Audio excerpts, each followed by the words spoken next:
Quelles sont les différentes formes de rétorsion quand les gens ne sont pas...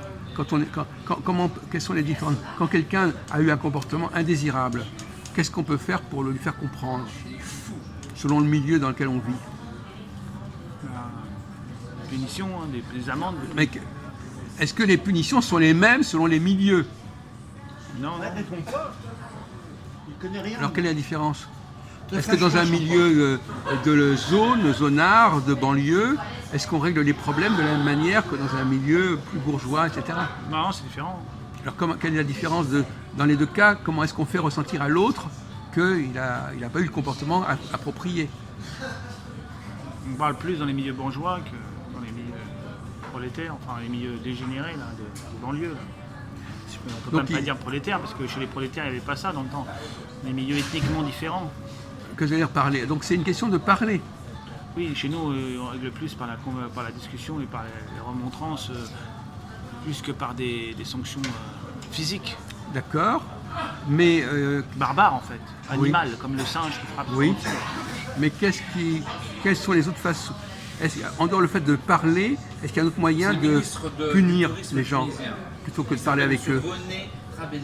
Est-ce qu'entre eux, quel est l'autre système qui n'est ni le fait de parler, les ignorer. Voilà. On ne leur parle plus, on ne les fréquente plus. C'est pas du tout une contraire d'être sur eux, mais au contraire, on s'écarte d'eux. Voilà. Alors, est-ce que, dans quel domaine les étrangers nous sont le plus étrangers?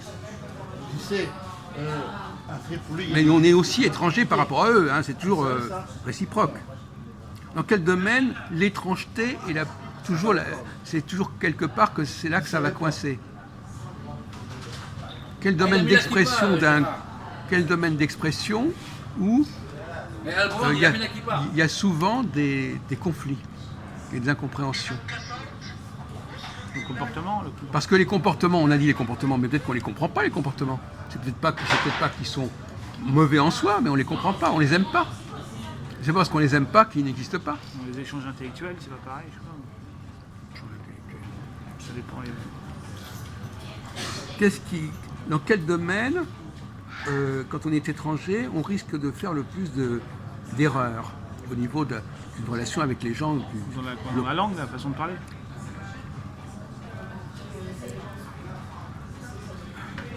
Dans quelle situation, disons, dans quel état psychique on risque d'être, quand on se met dans certains psychiques, dans quel état psychique on risque de faire le plus d'erreurs quand on est étranger?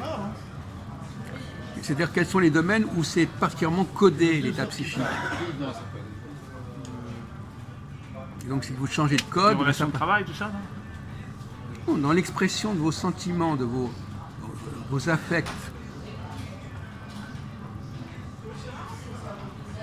Parce que tout à l'heure on a dit les gens n'ont pas apprécié votre comportement. Oui, mais pourquoi on n'a pas apprécié votre comportement? Qu'est-ce qu'il y avait qui n'allait pas? Pourquoi ça n'allait pas? Pourquoi ça ne collait pas? Moi, je sais pas trop. Écoutez, par exemple, on en a parlé tout à l'heure, on a dit par exemple, si les gens sont en colère, c'est un des 7 péchés capitaux, la colère. Bon, quelqu'un est en colère. La colère. Si vous exprimez votre colère sur un mode qui n'est pas celui qui est accepté, ça va pas. Hein? Bon. Donc, quand on est étranger, il faut savoir que quand on se met en colère, il y a un très grand nombre de chances pour que ça choque les gens. D'accord? Et quel est l'autre sentiment qui peut aussi choquer? En dehors de la colère, quel autre sentiment qui peut égaler? La joie.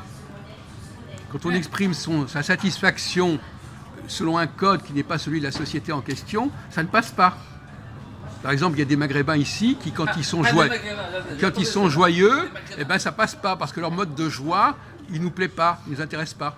Et quand ils sont en colère non plus, ça ne nous intéresse pas. Donc quand les Maghrébins se mettent en colère ou quand ils sont joyeux, dans les deux cas, ça passe pas. C'est sûr.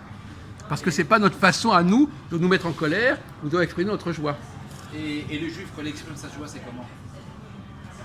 On parle des étrangers, mon vieux. Le juif est étranger. Non, le juif n'est pas étranger. Si. Non, Le juif français, c'est un Français qui... Je ne parle pas des juifs français, je parle des juifs polonais par exemple. Eh ben, les juifs polonais qui restent en Pologne, mon vieux. Ils sont étrangers, comme je comprends.